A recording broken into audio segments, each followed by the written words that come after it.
Europe is in a very, very sharp economic downturn.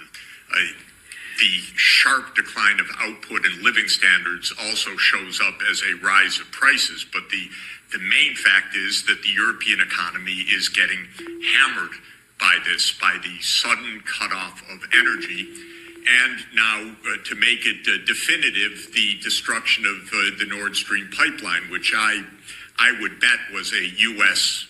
action, perhaps U.S. and Poland.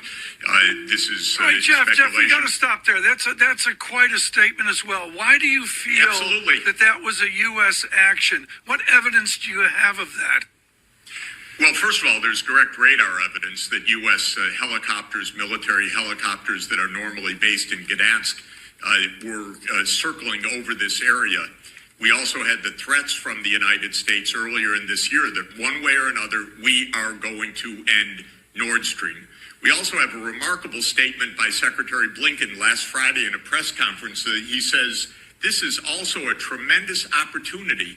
It's a strange way to, it's a strange way to talk if you're worried about the piracy on international infrastructure of vital significance. So I know this runs counter to our narrative.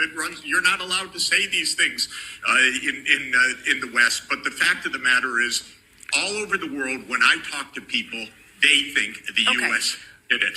Just to tell you, and by the way, even reporters on our papers that are involved tell me privately, yeah, well, of course, but it doesn't show up in our media. Professor,